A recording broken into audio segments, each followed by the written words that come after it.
Jai Gurudev. Bela, you can get started, Bela. Jai Gurudev. The screen is visible. Yesterday I was going through the recording. Yes, it is visible. Okay. It's visible. Okay. Om.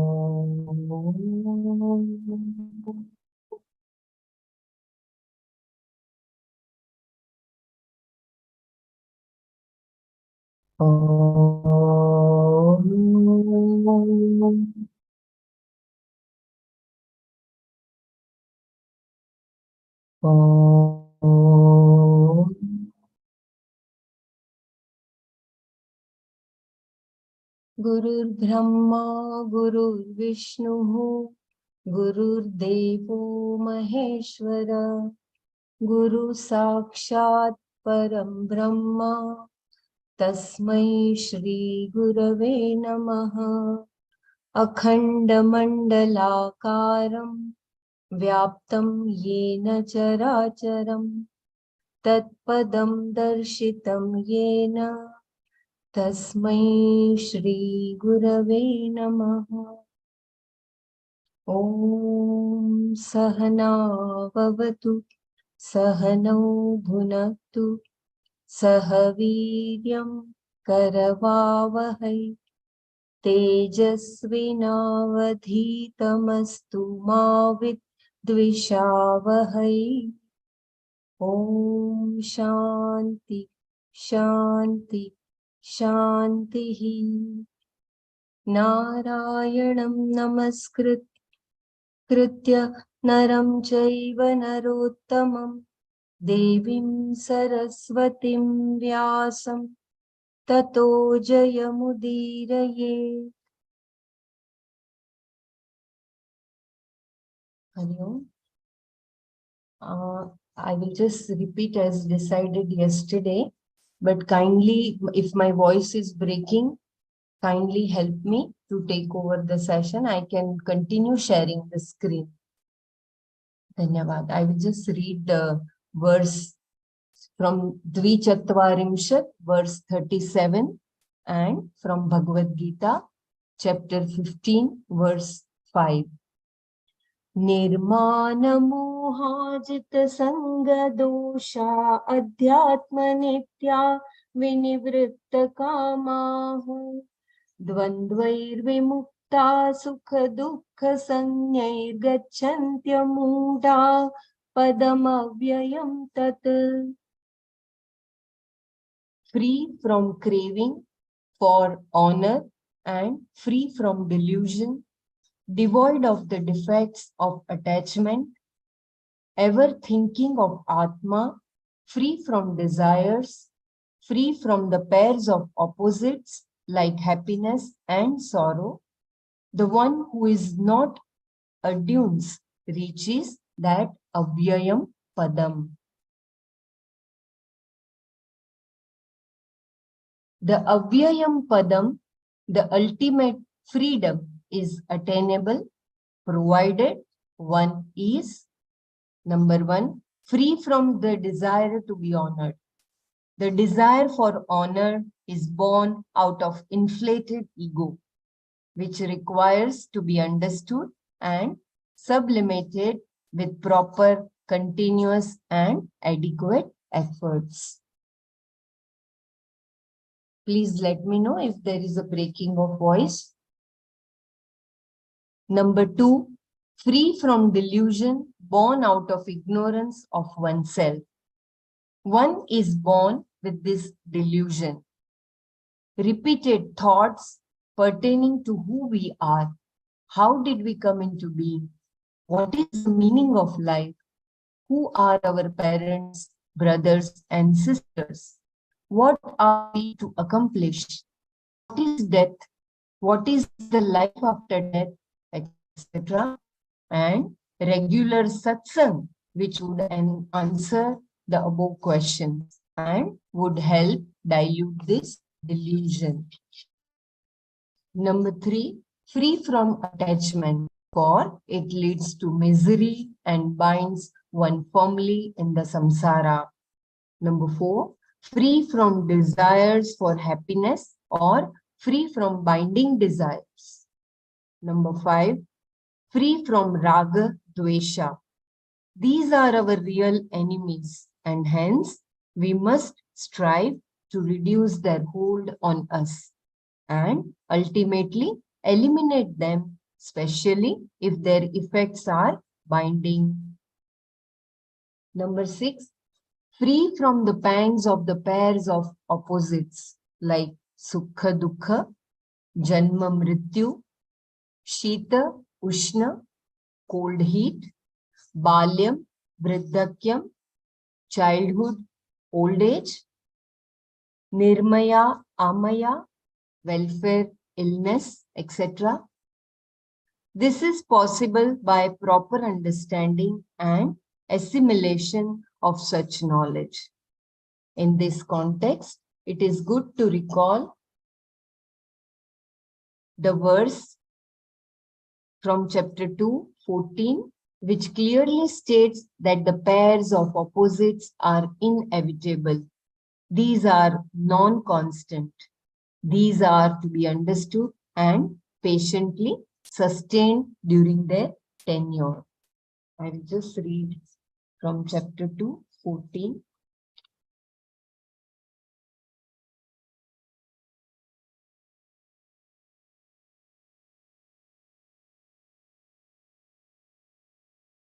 Matra sparshastu kaunteya शीतोष्ण सुख दुःखदाः आगमापायिनो नित्याः तां स्थितिक्षस्व Bharat.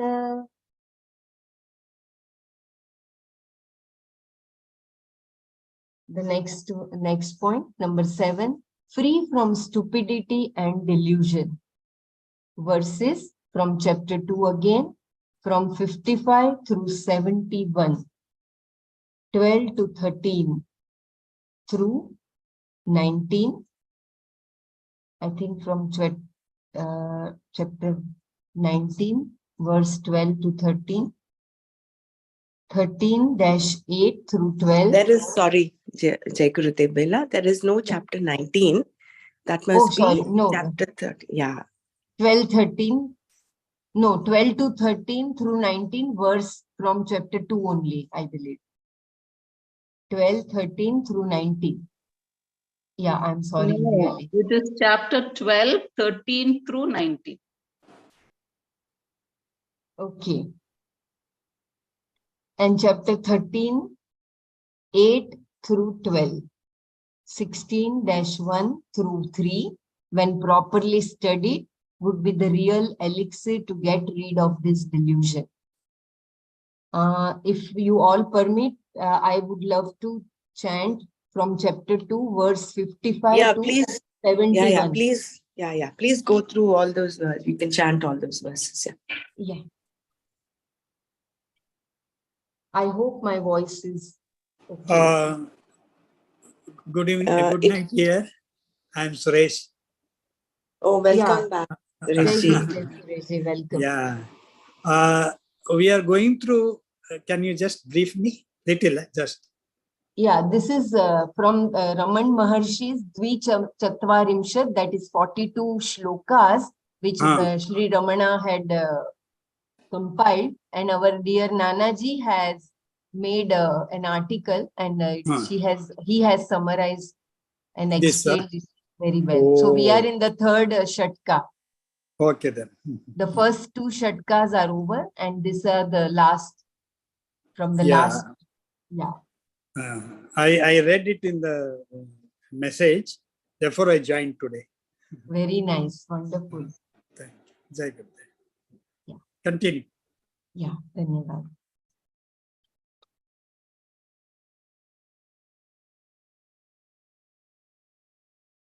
So from the chapter 2, Sthita Prajna, Bhagwan had told the Lakshana, so I will just continue.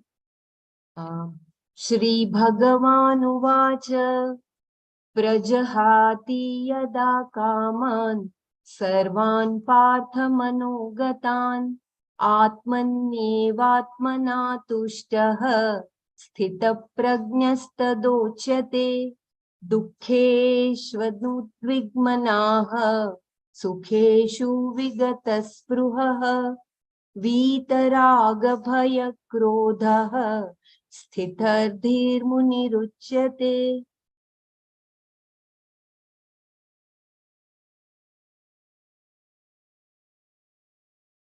यः सर्वत्रानभिस्नेहः तत्तत्प्राप्य शुभाशुभम्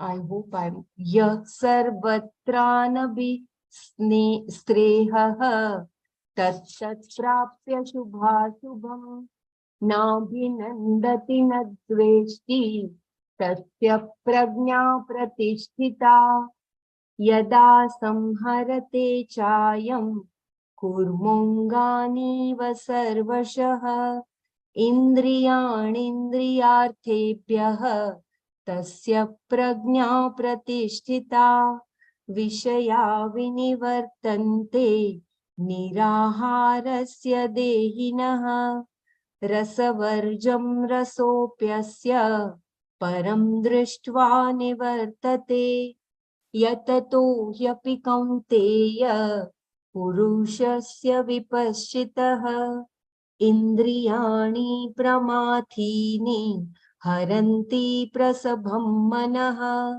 तानि सर्वाणि संयम्य युक्त आसीत मत्परः वशे हि यस्येन्द्रियाणि तस्य प्रज्ञा प्रतिष्ठिता ध्यायतो विषयान् पुंसः ध्यायतो विषयान् पुंसः सङ्गस्तेषुपजायते सङ्गात् सञ्जायते कामः कामात् क्रोधोऽभिजायते क्रोधात् भवति सम्मोहः सम्मोहात् स्मृतिविभ्रमः स्मृतिभ्रंशात् बुद्धिनाशः बुद्धिनाशात् प्रणश्यति रागद्वेषवियुक्तैस्तु विषयानिन्द्रियैश्चरन् आत्मवैश्यैर्विधेयात्मा प्रसादमधिगच्छति प्रसादे सर्वदुःखानां हानिरस्योपजायते प्रसन्नचेतसो ह्याशु बुद्धिः पर्यवतिष्ठते नास्ति बुद्धिरयुक्तस्य न चायुक्तस्य भावना न चाभावयत शान्तिः अशान्तस्य कुतः सुखम्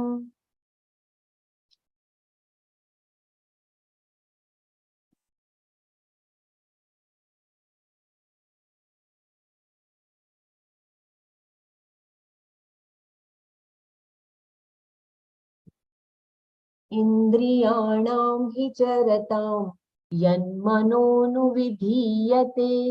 तदस्य हरति प्रज्ञां वायुर्नार्वमिवाम्भसि तस्मादस्य महाबाहो निगृहीतानि सर्वशः इन्द्रियाणीन्द्रियार्थेभ्यः तस्य प्रज्ञा प्रतिष्ठिता या निशा सर्वभूतानां तस्यां जागर्ति संयमी यस्यां जागृति भूतानि सा निशा पश्यतो मुनेः आपूर्यमाणम् अचलप्रतिष्ठं समुद्रमापः प्रविशन्ति यद्वत् तद्वत्कामायं प्रविशन्ति सर्वे स शान्तिमाप्नोति न कामकामी विहाय कामान्यः सर्वान् पुमान् शरति निःस्पृहः निर्ममो निरहङ्कारः स शान्तिमधिगच्छति.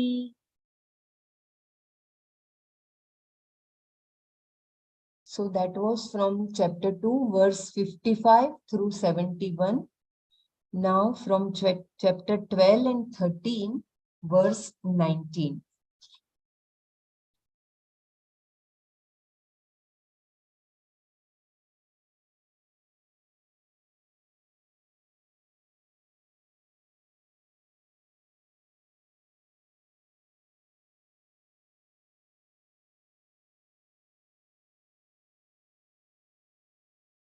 तुल्यनिन्दास्तुतिर्मौनी सन्तुष्टो येन केनचित् अनिकेतः स्थिरमतिर्भक्तिमान् मे प्रियो नरः. That was from chapter 12, verse 19, and from chapter 13, verse 19 again. Bela ji. Yeah. It is chapter 12, 13 through 19. Okay, verse 13 through 19. Okay, yeah. Okay. And chapter 13, verse 8 through 12. Oh, Dhanyavad. That is beautiful. Yeah. Chapter 12, 13 through 19. Okay.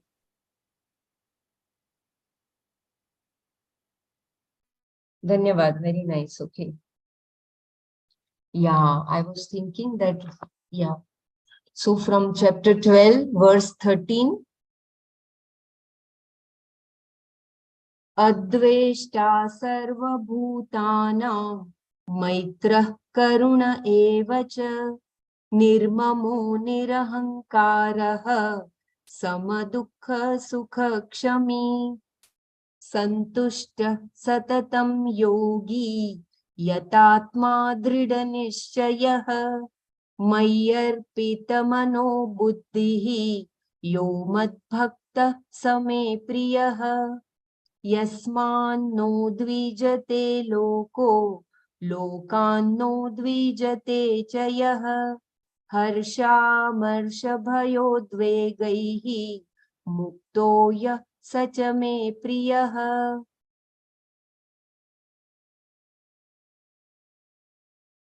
अनपेक्ष शुचिर्दक्ष उदासीनो गतव्यथः सर्वारंभ परित्यागी यो मद्भक्त समे प्रियः यो न रष्यति न द्वेष्टि न शोचति न कांक्षति शुभाशुभ परित्यागी भक्तिमान्यः समे प्रियः समः शत्रौ च मित्रे च तथा मानापमानयोः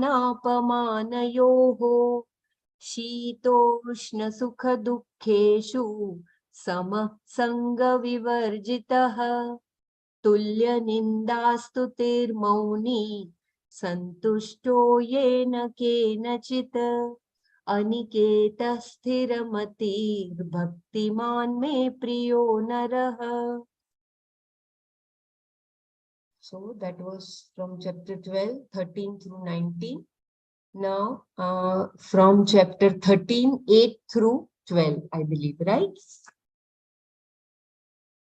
Yes. From chapter 12, verse 8. Chapter 13, verse 8, I am reading. Amanitvamadambhitvam ahimsa kshantirarjavam. I repeat, please pay attention. Amanitvamadambhitvam ahimsa kshantirarjavam acharyopasanam shaucham स्थैर्यम् आत्मविनिग्रहः इन्द्रियार्थेषु वैराग्यं मनहङ्कार एव च जन्म मृत्युजरा व्याधि दुःखदोषानुदर्शनम् असक्तिरनभिष्वङ्गः पुत्रदारगृहादिषु नित्यं च समचित्तत्वत् नित्यं च समचित्तत्वम् इष्टानिष्टोपपत्तिषु. Kindly correct me if my pronunciation is not correct. मयि चानन्ययोगेन भक्तिरव्यभिचारिणी विविक्तदेशसेवित्वं मरतिर्जनसंसदि विविक्तदेशसेवित्वं मरतिर्जनसंसदि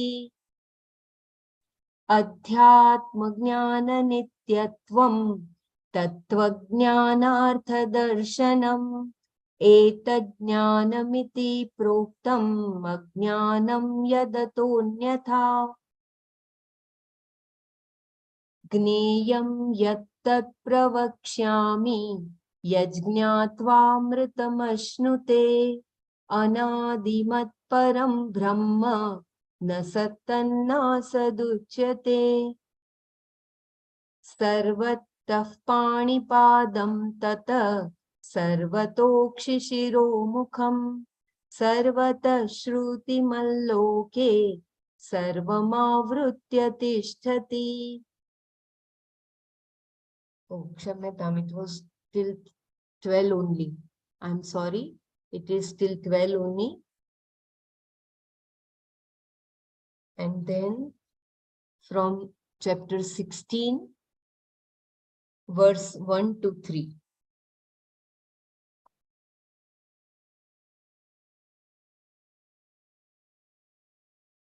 Shri Bhagavanuvāca अभयं सत्त्वसंशुद्धिर्ज्ञानयोगव्यवस्थितिः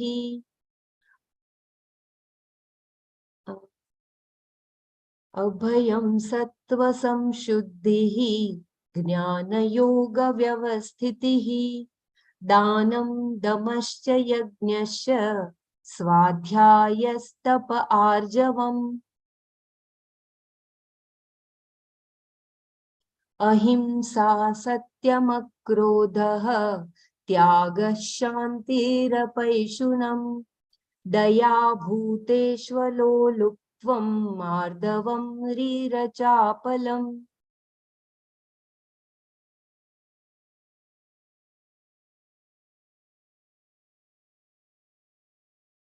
तेजः क्षमा धृतिः शौचम् अद्रोहो नातिमानिता भवन्ति सम्पदं दैवीम् अभिजातस्य Bharat. So that was from chapter 16, verse 1 through 3. Okay. So all the Sthita Prajna Lakshana as well as what type of devotees are dear to Bhagwan, they are all covered wonderfully in these all chapters. If you want me to repeat anything, please let me know. So that was from the point 7, free from stupidity and delusion. So these are where the verses which we just read. My internet is again unstable. Kindly let me know. The taparya of the verses is given here under for assimilation and benefit. Sumati, would you like to read if my voice is breaking too much? Sure. Yeah, I can do that, Leelaji. Dhanyavad, dhanyavad. Kindly read.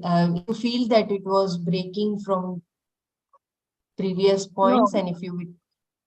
Your chanting was good. It was all right for me. I don't know about the others. I'm happy to read the Tatparya.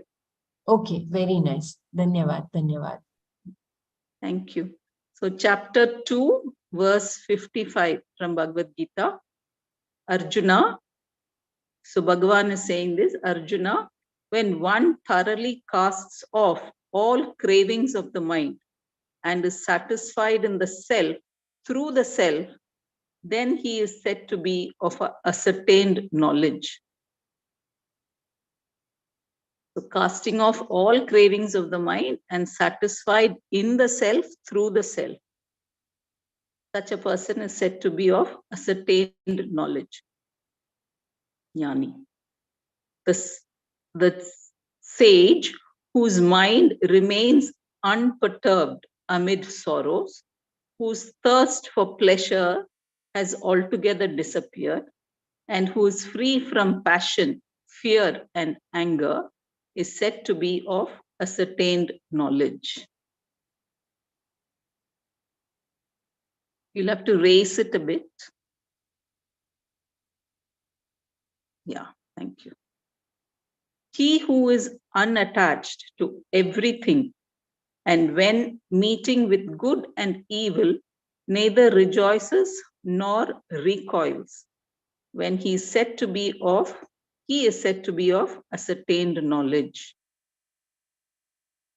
So all these are signs of jnani. So free from sorrow, fear, anger, passion, and unattached to everything. When, like a tortoise that draws in its limbs from all directions, he withdraws all his senses from the sense objects, then he is said to be of ascertained knowledge. Sense objects turn away from him, who does not enjoy them with his senses, but their taste persists. This relish also disappears when he realizes the supreme. Turbulent by nature, the senses, even of a discerning man who is practicing self-control, forcibly carry away his mind, Arjuna. Therefore, having controlled all the senses and concentrating his mind, he should sit for meditation, devoting himself heart and soul to me, for he whose senses are mastered is said to be of ascertained knowledge.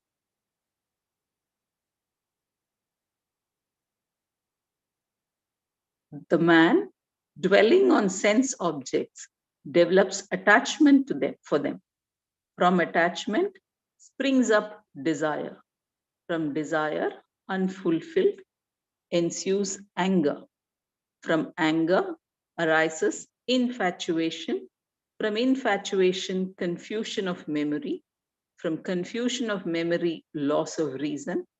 And from loss of reason, one goes to complete ruin. But the self-controlled sadhaka, who, while enjoying the various sense objects through his senses, which are disciplined and free from likes and dislikes, attains a placid mind.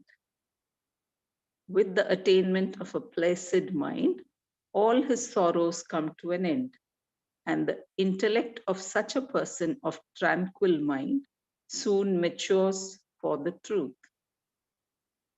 He who has not controlled his mind and senses can have no reason, nor can such an undisciplined man think of God. The unthinking man can have no peace. And how can there be happiness for one lacking peace of mind? We'll have to raise it some more. Thank you. The discrimination of a person whose senses and the mind move among the sense objects will be carried away, like even the wind carries away a boat upon the waters. Therefore, Arjuna, he whose senses are completely restrained from their sense objects is said to be of ascertained knowledge. That which is night to all beings, in that the wise man is awake, and in that in which all beings are awake, the daytime, the wise man is asleep.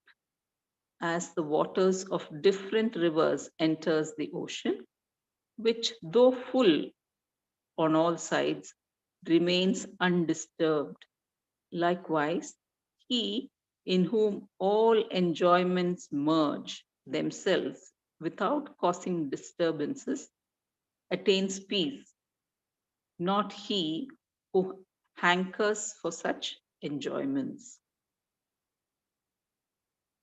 He who has given up all desires and moves free from attachments, egotism, and thirst for enjoyment attains peace. So chapter 12, these are all from chapter 2.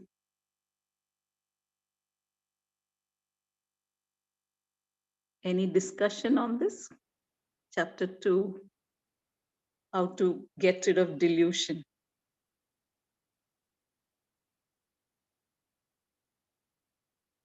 So it is the attachment to sense objects, association with them. So you need to consciously withdraw from that. And then the intellect has to mature, come to that tranquil state when it is not disturbed by any influences from outside. And in such a tranquil mind, then only you can attain peace.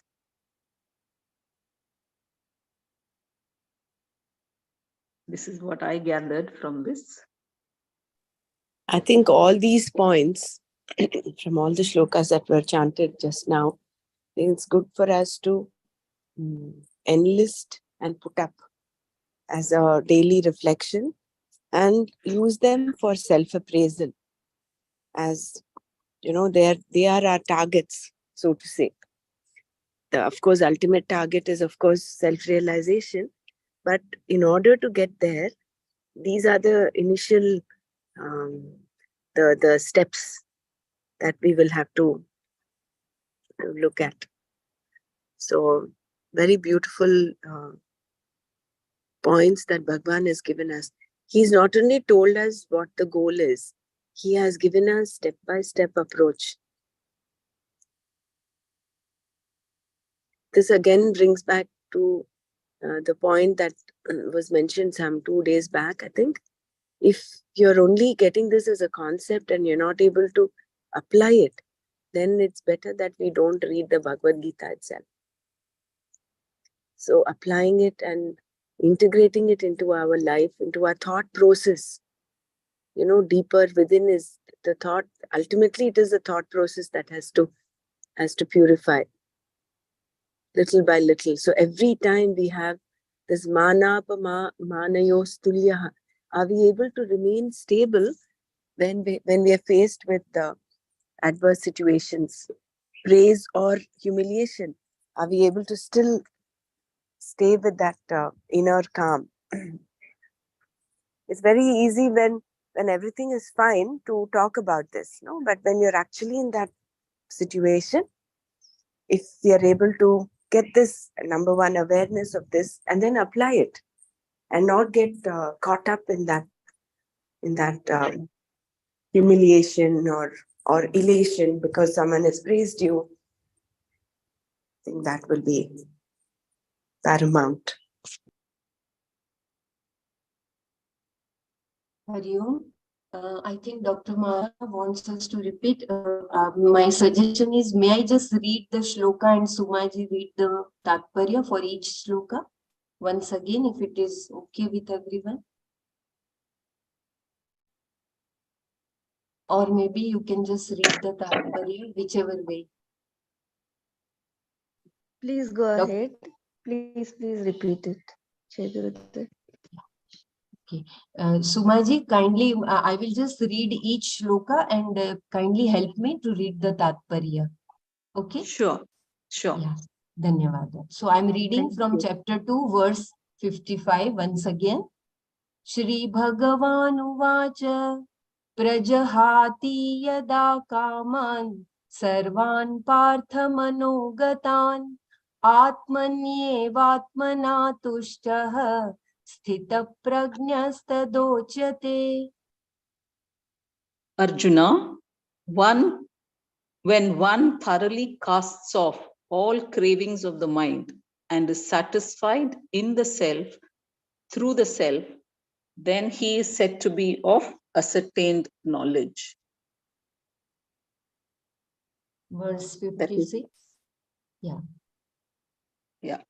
Yeah, would you like to say? Please go ahead, Sumaji. You read 56 also? No, I just read 55. So you read 56, then I'll read the meaning of 56. Yeah. Dukheshvanuddvigmanaha सुखेषु विगतस्पृहः वीतरागभयक्रोधः स्थितर्धीर्मुनिरुच्यते. The sage whose mind remains unperturbed amid sorrows, whose thirst for pleasure and has altogether disappeared, and who is free from passion, fear, and anger, is said to be of ascertained knowledge.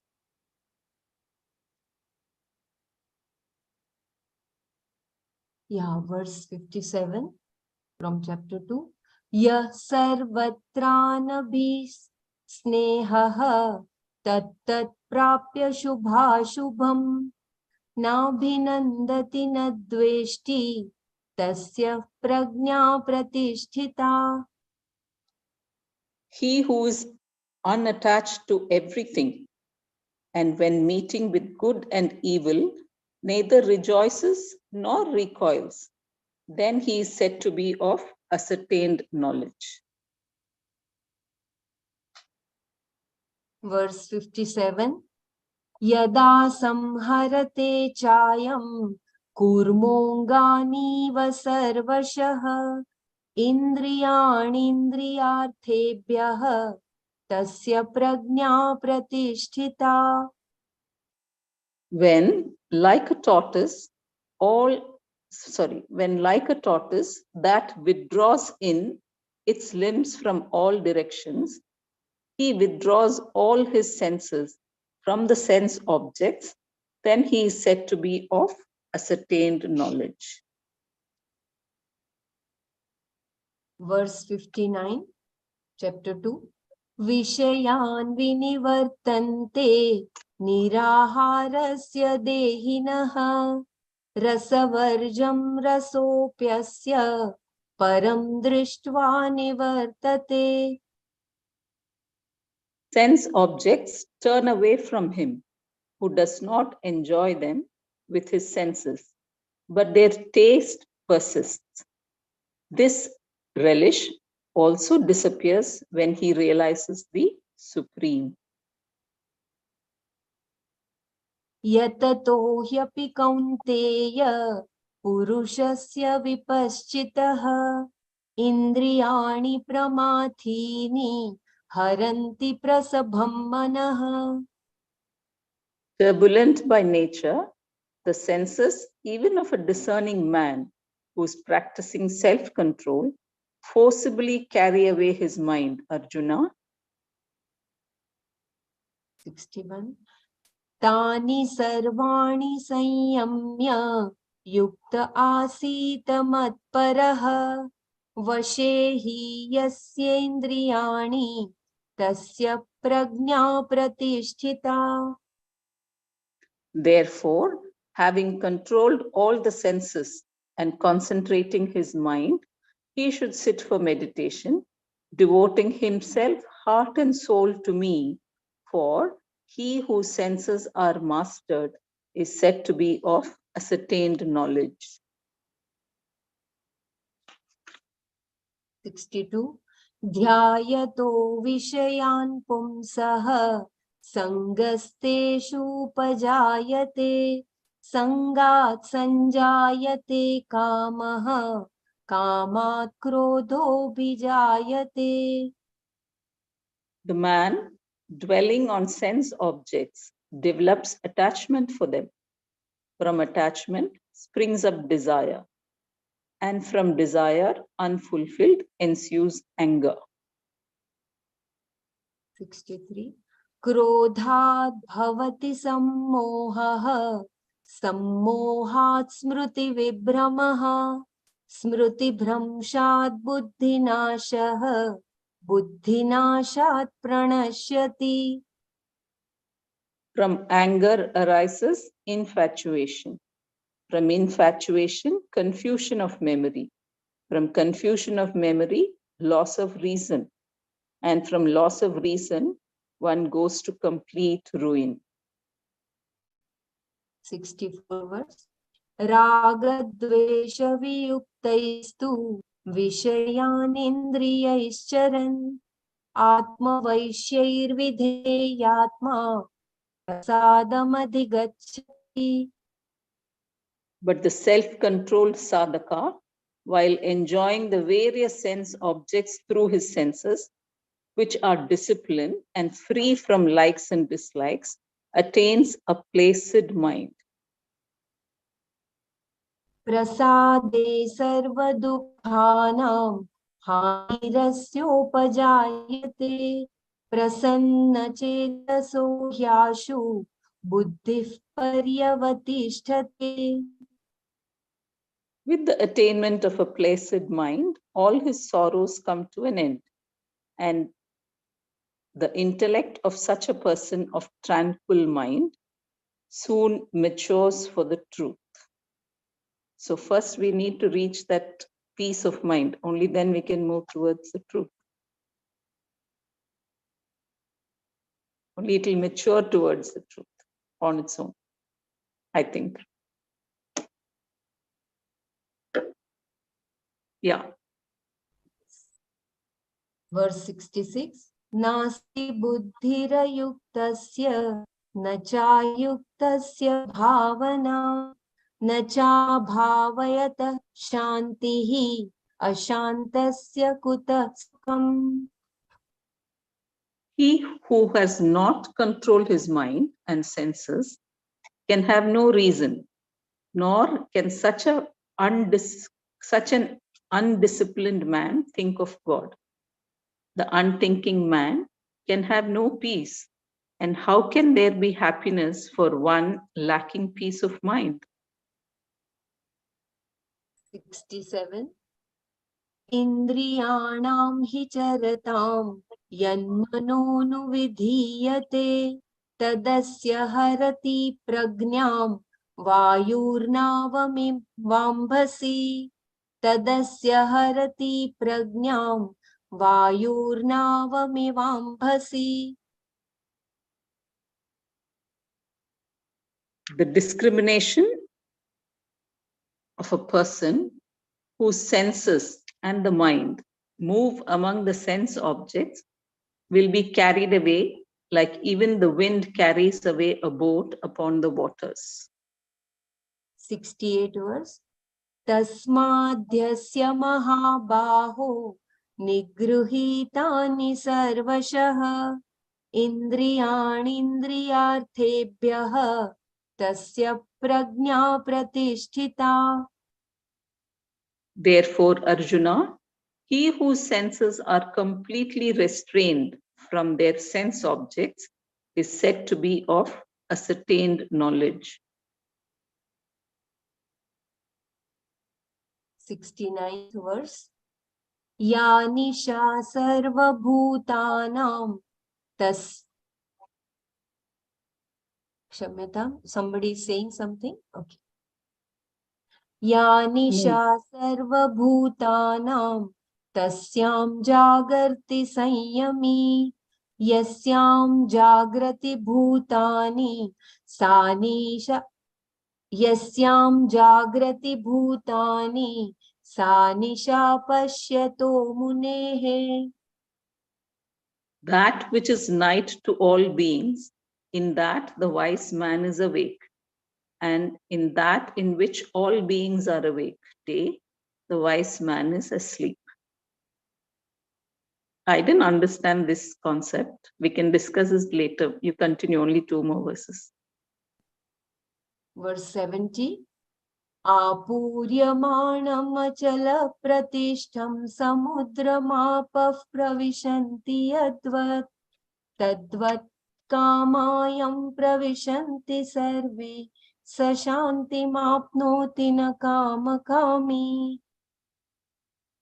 as the waters of different rivers enter the ocean, which is though full on all sides, remains undisturbed. Likewise, he in whom all enjoyments merge themselves without causing disturbances attains peace, not he who hankers after such enjoyments.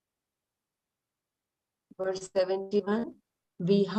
Vihaya kamanya sarvan puman sharati nispruha nirmamo nirahankaraha sashantimati gacchati. He who has given up all desires and moves free from attachment, egotism, and thirst for enjoyment attains peace.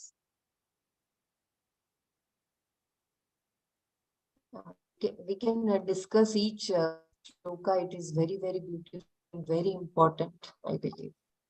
So that night one, I believe it is about the Brahma Muhurat as per my little understanding, but we can discuss.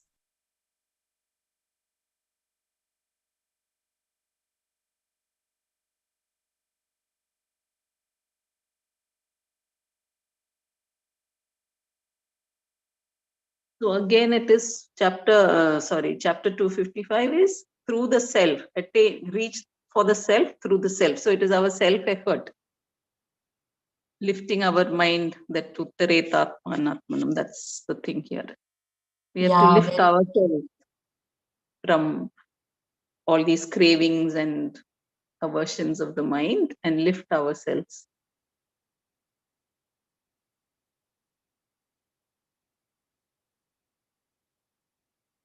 So all these are signs of a Sthita Pragya. I think from 55 to... Yes, Sthita Pragnya Lakshana. They are all.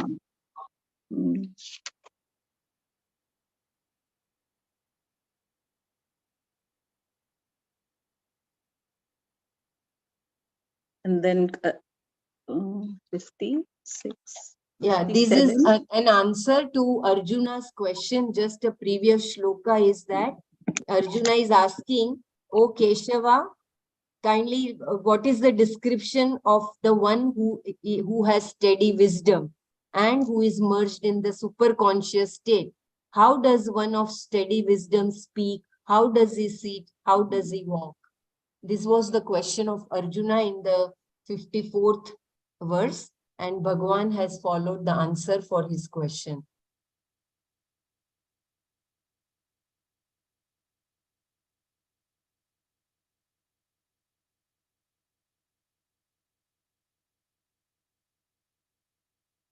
So he goes through tapas and becomes steadfast in that, committed to attaining the self.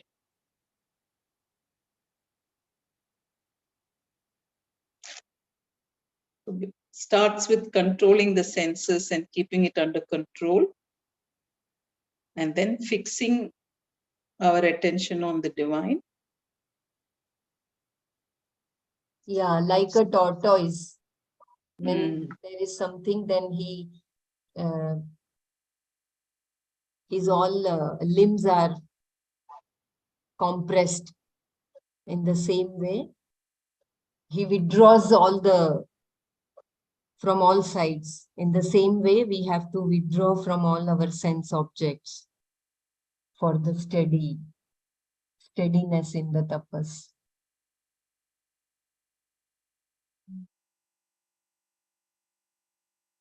And one who's not affected by praise or criticism.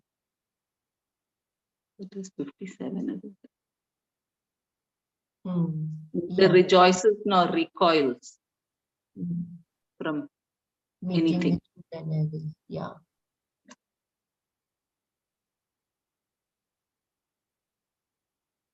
And I like this 59 when he says that when such a person who even the sense objects turn away from him, but some taste remains, some residue remains, and that relish is also disappears when he merges with the Supreme. That is so nice.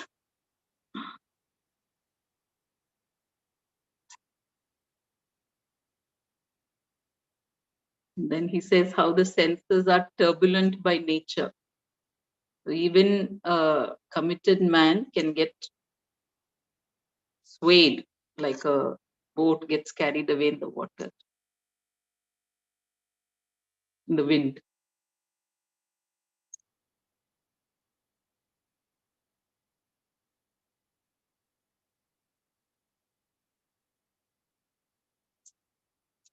And then 61 is you sit for meditation with controlling the senses and fixing your mind upon me, you sit for meditation. And what is 62? That is our association with the sense objects brings attachment, and attachment creates desires. And when desire is not fulfilled, it leads to anger. And then the downward thing, no? When anger is, what is that, 63? From anger arises infatuation. From infatuation, confusion of memory. This is the most dangerous part, no? From anger comes confusion of memory. From confusion of memory, loss of reason. So your intellect is also got lost. Your discerning ability is lost. Your buddhi is gone. So from when buddhi is gone, sarvanasha. Buddhinashat pranashyati. So from loss of your reason, one goes to complete ruin.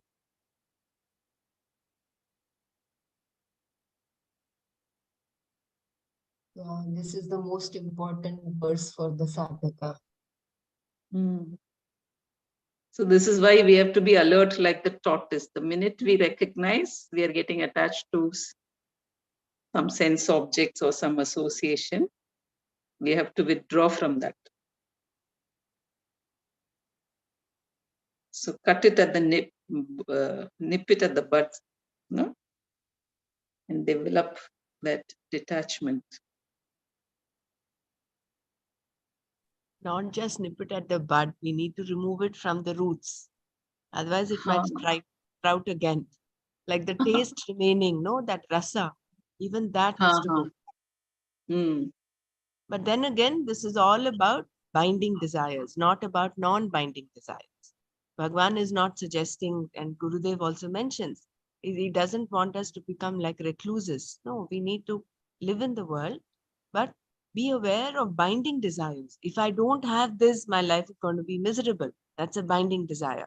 Whereas a non-binding desire, you can have a preference. I want this. If you don't have that, you're still not perturbed. You're still in balance. That will be a non-binding desire. So having viveka there, Correct. All these are important. We cannot take anyone and just follow it. We need to look at the whole big picture and then live life like a natural, normal person, but with this knowledge backing us up.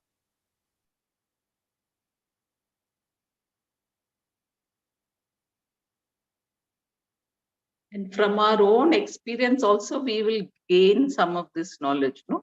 But we don't have that, some of us don't have that viveka to apply. Which is why I think all the practices we are doing are important, and the being in knowledge is important. So little by little, that cleansing is happening, no doubt. Nothing goes waste. Yeah. It does happen.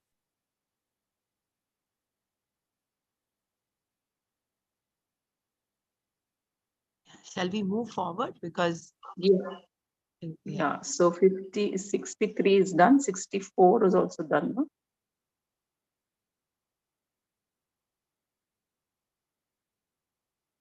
64 is you have to attain that calm mind.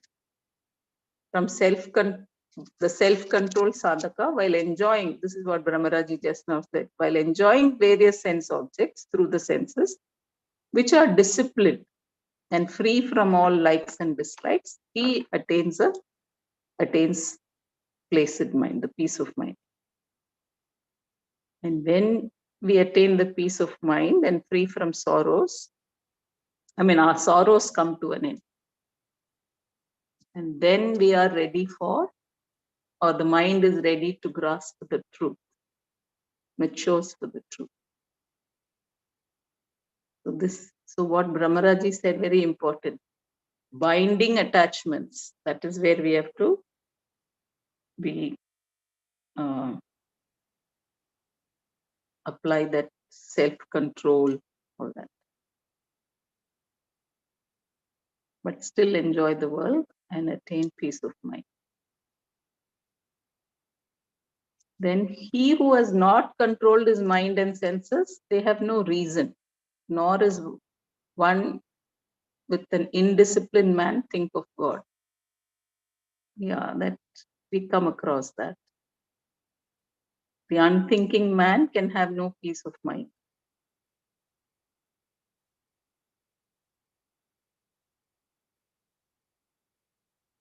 And how can happiness come to one who has no peace of mind?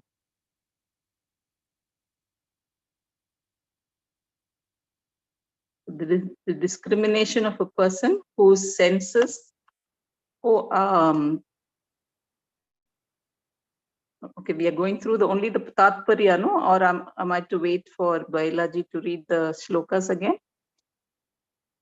No, I think it is fine. No, we read it twice, Sumaji. Yeah. So discrimination of a person whose senses and the mind move away from sense objects will be carried away, even like the wind that carries away the boat upon the waters.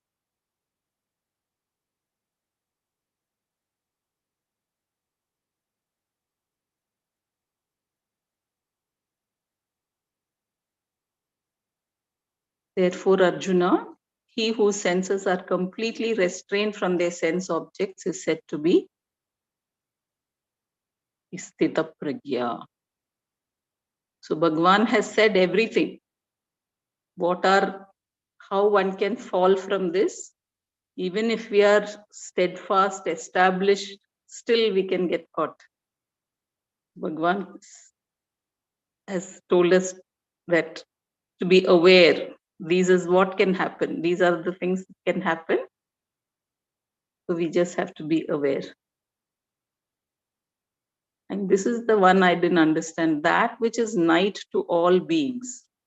In that, the wise man is awake. That, okay, I understood. Like most people, we are all sleeping, going through life in ignorance. But once we got this wisdom, even a little bit of awakening happened, the thirst came. So somebody who's highly evolved is always awake. That I understood.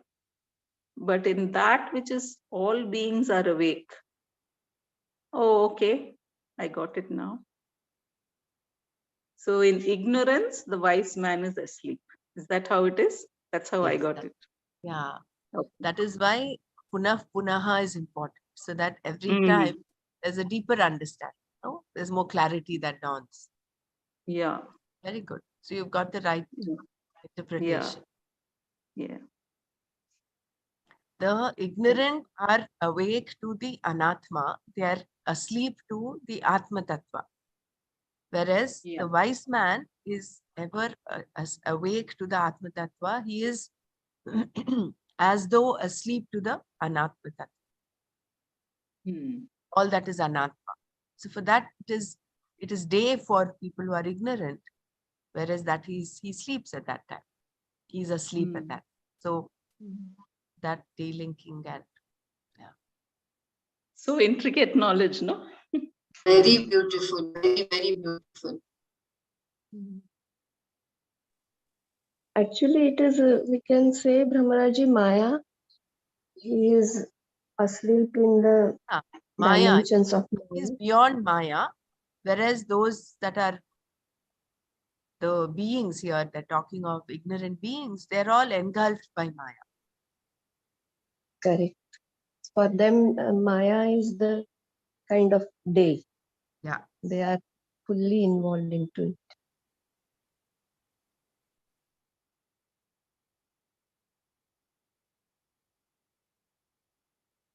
As all the waters, though they flow into the ocean remains undisturbed.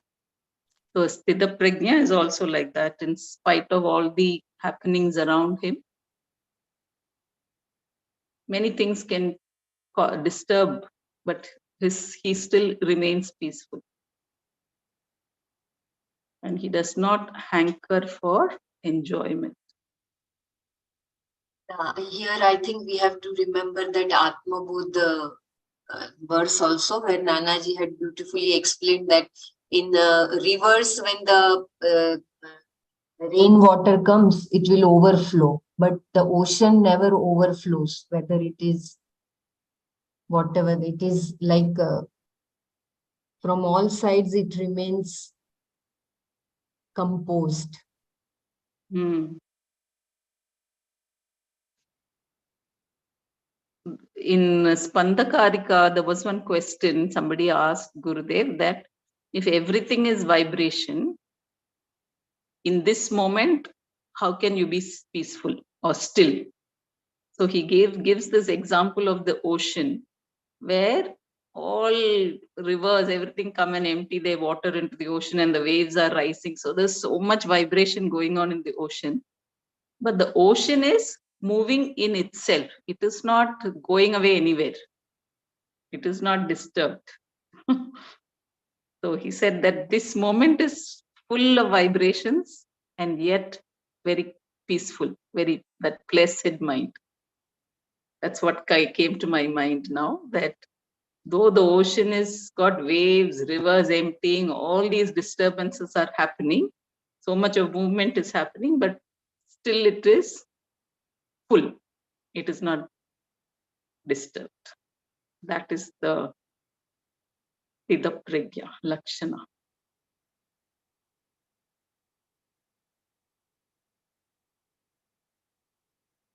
So these are the three things: free from attachment, egotism, and thirst for enjoyment.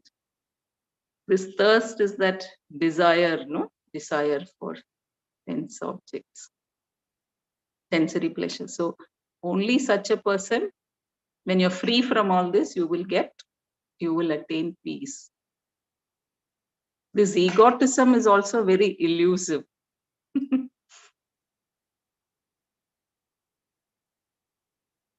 Because it comes in so many forms, we don't recognize all the forms. So a lot of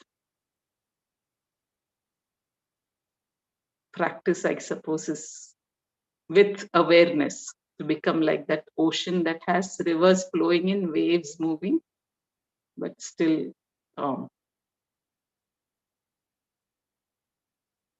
then I guess the egotism will also thin down. We have to pray to Madhusudana whenever the ego shows its head up. Madhusudana is the other name of Bhagavan Krishna. Madhu is something very dear to, very sweet. The ego is very sweet, actually, isn't it? That is why we don't want to let go of it. Something very dear. So wow, I didn't know this. Thank you. Krishna is the one who severes the Madhu, that is with the sword of knowledge. So Madhusudana, whenever we are kind of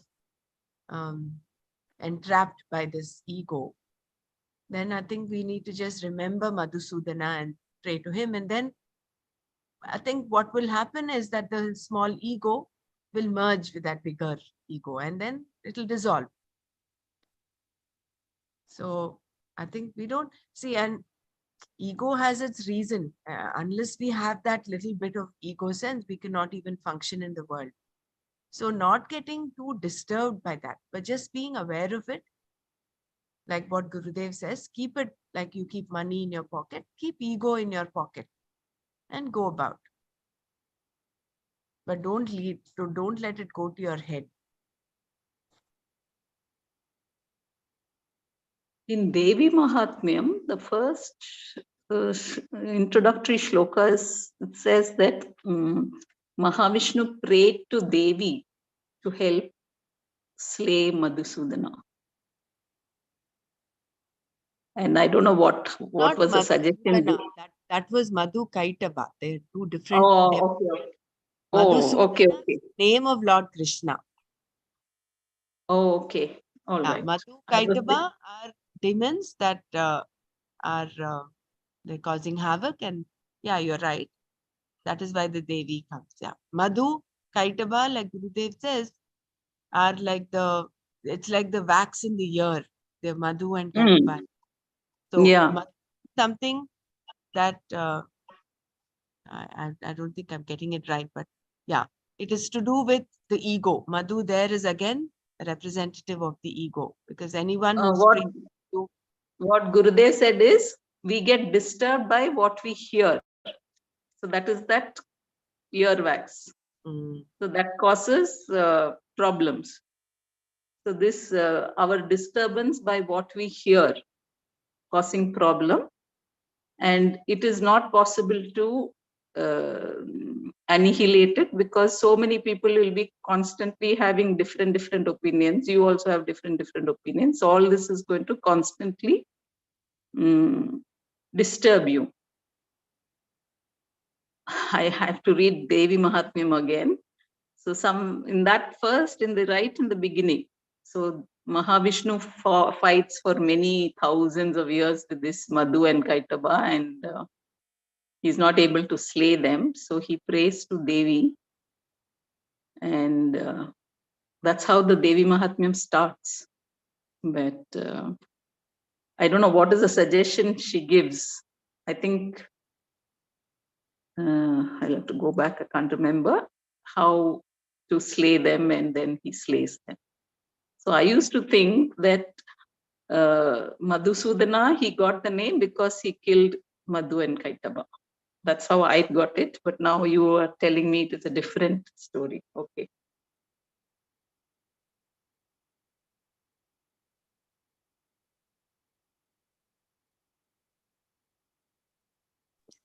Jai Gurudev, it was like that when Vishnu could not kill Madhu and Katab, then he took help from Brahmaji, Shivji, and then these all forces, they created Devi with different, giving a form and all the energy weapons to that Shakti which was formed after the accumulation of many forces.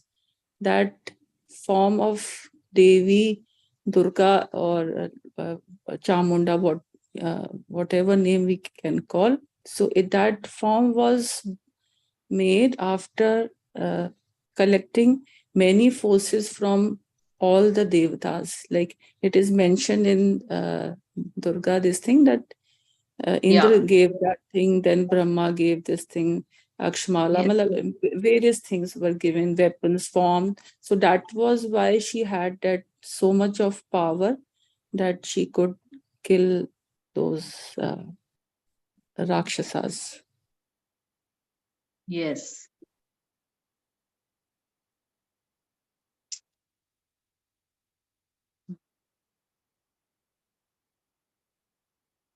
We'll go to chapter 12, 13 and 14. Belaji, unless anyone has anything more to add. I think you can just read the meanings, Suma. We'll go through the meanings. It's already been chanted once, so just go through the meaning and go forward. Yeah. Okay, so he who is free from malice towards all beings, friendly and compassionate, rid of the sense of I and mine, balanced in joy and sorrow, forgiving by nature, ever contented and mentally united with me, nay, who has subdued his mind, senses, and body, has a firm resolve, and has surrendered his mind and reason to me, has devotee, that devotee of mine is dear to me. This is where we all want to get, no? Subdue the mind and senses, body, and with a firm resolve, and has surrendered his mind and reason to me. That devotee of mine is dear to me. He who is not a source of annoyance to his fellow creatures, and who in his turn does not feel vexed with his fellow creatures, and who is free from delight and envy, perturbation and fear, is dear to me.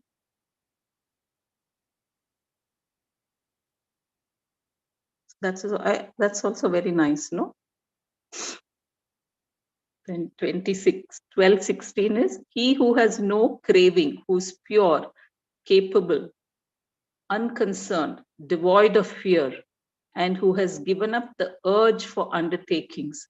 Such a devotee of mine is dear to me. He who neither rejoices nor hates, nor grieves, nor desires, and who renounces both good and evil actions, and is soaked in devotion to me, is dear to me. He who is disposed equally to friend and foe, and is equanimous to honor and shame, who is alike in heat and cold, pleasure and pain, and all other contrary pairs of experiences, and is free from attachment. He who takes pride and reproach, you'll have to raise this.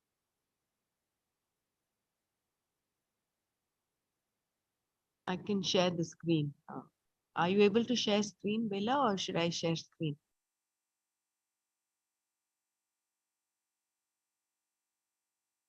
If it is okay with you, Brahmaraji, then kindly share. Otherwise, I continue sharing. No, I'll share. Dhanyavad.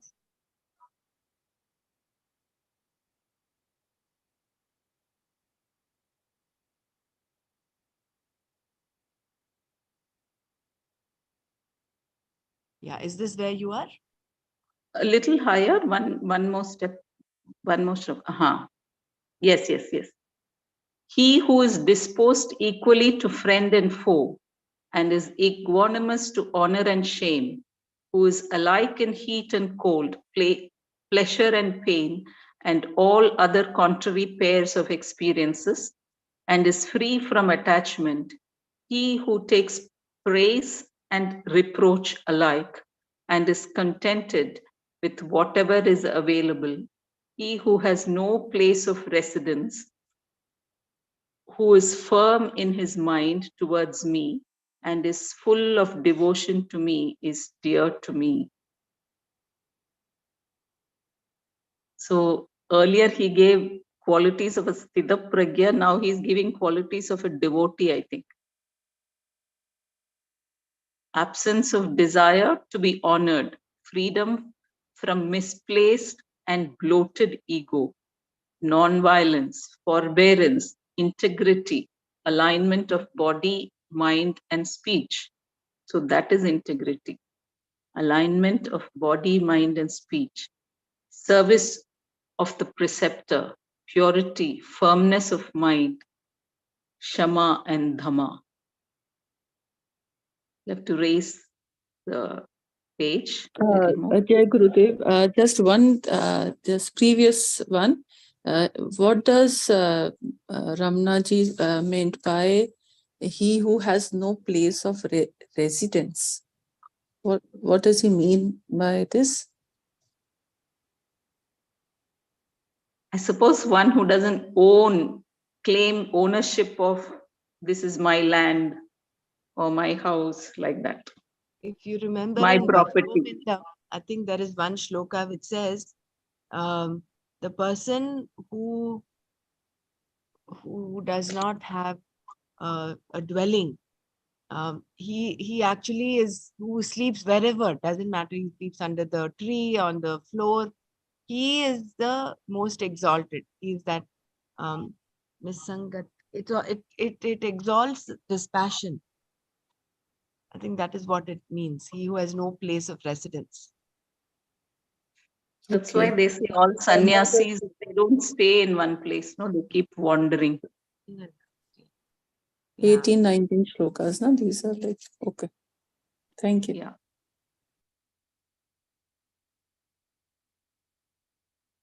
It is see samashatraucha mitrecha tatha manapamanayoho shitoshna sukhadukeshu samasanga vivarjitaha tulya ninda stutir mauni santushto ena kenachit aniketaha. Aniketaha is the one. Niketa is a residence, no? Aniketaha stiramatihi bhaktiman me priyo naraha. I'm not remembering the shloka in Bhajagovindam, but that is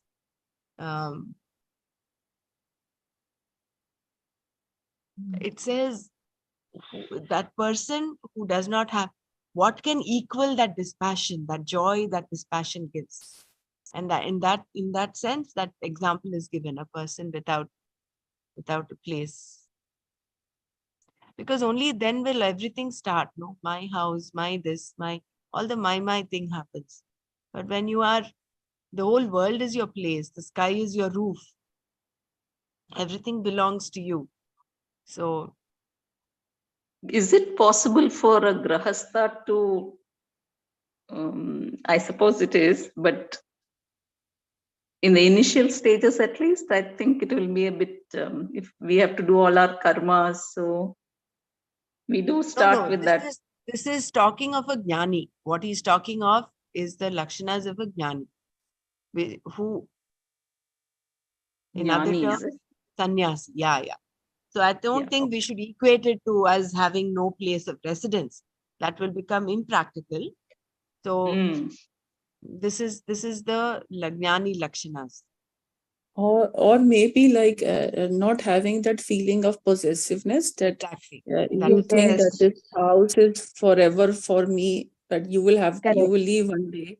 So Right. it is not, it doesn't belong to you basically. Yeah. That Carrying possessiveness that you thing have in to the leave. mind, I think. It Carrying is all. that thing that, okay, on paper it is, this house is mine, but in the mind, if you are carrying it all the time, ye mera hai, I possess this, I possess this.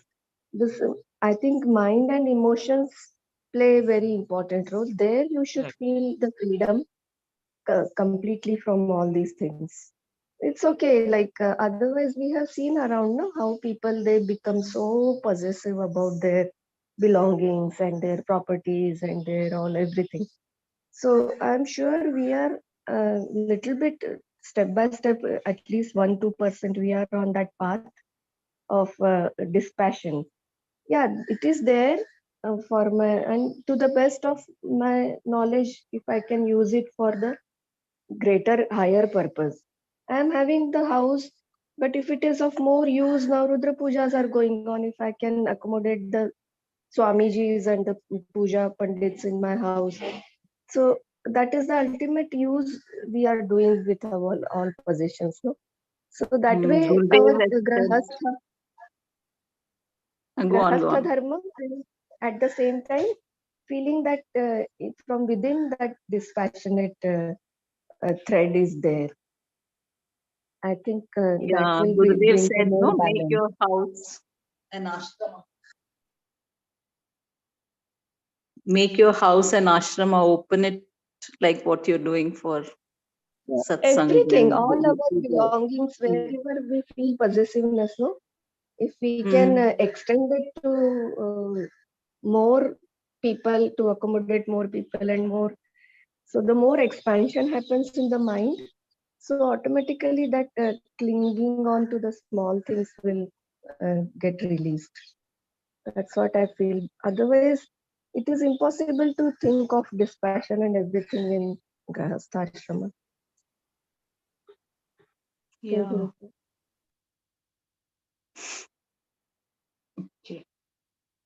You'll have to lower it a bit. 13.8, I have to finish reading. Absence of desire to be honored, freedom from misplaced, bloated ego, non-violence, forbearance, integrity. Integrity is alignment of body, mind, and speech. Service of the preceptor, purity, firmness of mind, shama and dama. Dispassion towards sense objects, absence of egotism, constantly seeing, contemplating, the defects in birth, death, old age, disease, and sorrow.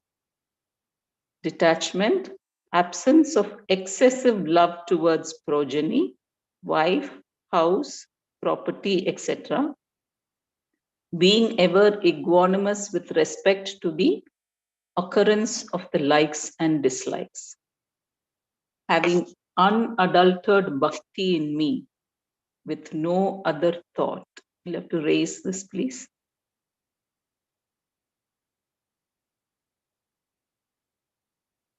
Having unadulterated bhakti in me with no other thought. A propensity to naturally like solitude, ekanta desha seva, and aversion to groups of people. Commitment to the acquisition of knowledge, a spontaneous liking for knowing the truths of the Shastras, leading to Atmajnana. Atmajnana, all these together form the Jnana Sadhanam. Anything opposed to these is said to be Ajnanam. Fearlessness, purity of mind, being rooted in self-knowledge, charity, mastery of the sense organs, Dhamma, taking up activities for the benefit of mankind, Yajna, self-study, penance, steadfastness, non-injury, adherence to truth, sublimation of anger, renunciation, peaceful disposition, absence of malicious nature, compassion to all beings, detachment from the sense objects, having a soft and pleasing nature with all, shying away from wrong pursuits, not having a capricious mind, brilliance, forgiving nature. You have to raise this. Steady resolve, purity, not being deceitful, not craving for honor. All the above fine qualities are the marks of one born with divine tendencies. So who comes to mind?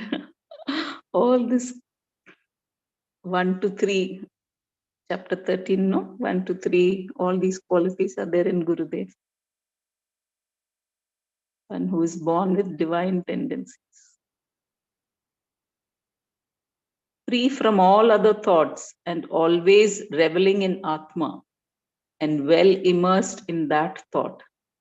This requires a constant adherence to the study of the Upanishads, the Gita, and such like scriptures, discussing with like minds the truths expounded therein in those texts, contemplation on Atma, and constantly, spontaneously reveling in the thoughts relating to the Atma. The list seems to be big and the task seems to be daunting. But considering that we have been carrying this load born of moha, delusion, raga, dvesha, ajnana, and their derivatives for innumerable janmas thus far, and also considering that we need to put an end to the evil effects of these causes, lest they should trouble us again in future janmas. It is possible with helpful means and prayatnam, proper adequate effort in the right direction, to gain this avyayam padam. Bhagavan Ramana, originally a highly evolved soul, had gone through this process and was eminently successful, and as such must have liked this verse. Yeah, someone will have to read this. Sumaji, in earlier break, you read about aversion towards group of people. Can someone explain? what comes to my mind is initially before I came into Art of Living, I used to like having all these parties, inviting people, cook big food and eat for hours together and gossip. Now I don't do that. I have aversion to such crowd and I don't go there at all, even though they are my friends of some 30 years ago. I do have good relations, but I don't look forward to such all those parties we had, all the festivals and New Year and Deepavali and this and that. In the name of festivals, all we did was eat and gossip. That is the aversion to such group of people, I would think. I was part of it also. Now I don't like that. Even in Um, Mumbai, same thing goes on round and round. but is it said it in that sense or in general? I don't know. This is my interpretation. No, I think Most here of we are the talking about higher level of knowledgeable people, the Gyanis, the sannyasis. And there, many a time, they would like to go into a cave and meditate. They would go into a forest. They would prefer to be in silence with themselves. And that realization of the self, for that, they prefer loneliness. I feel that this group of people are quite different. And once they are into that, they have realized the self, then they come out and they give knowledge to others. So the difference between what earlier we were talking about was kusang, getting into people and partying and all that, whining, dining. And satsang is the spreading of knowledge, singing to the divine, bhajans, kirtans, and spreading knowledge, divine knowledge, spiritual knowledge. So I think these are the higher levels of souls who have gone deeper into knowledge, who prefer to be by themselves. They would avoid company of human beings. They would meditate in a silence, in solitude. Which is Jai true, but it can be translated also to grahasthas. Like how Sumaji explained, it is a natural evolution. When you're in this knowledge, your need to be in groups of people like kitty parties and all of that will slowly drop. I mean, it's just a happening. So you like might still be in groups of people, but like-minded like people, this one. like this We one, like this exactly. group of people now. So like-minded people who are on the path of evolution, who that you'll have, yes. But the groups of people that are talking about, mundane things. Now, jewelry and dresses and all that. Maybe at one point there was that the urge and the craving for that, but now it is different. So this I think it's just a natural evolution. It's right that you mentioned it's all about sannyasis, but you can also apply this to grahasthas who are karma yogis, who are on this path. And yeah. Yes, and even now, if you look at it, most of us will be sitting in a solitary place away from our family members where we are discussing knowledge, where we are not disturbed. Like I am sitting in my own room, or I tend to go up on my terrace and sit there. And then I'm not disturbed there with anything that is going in and around in my family. I'm just discussing knowledge here or listening to knowledge here. So even then, though we are in a satsang as grastas, we have found a quiet place for ourselves where we are only into this knowledge. We are doing only this at this point of time. We are not into household activities. Yeah, this is very true. Also, the reason why we require groups is to validate us, usually, isn't it? You invite people, you cook and all that. And why?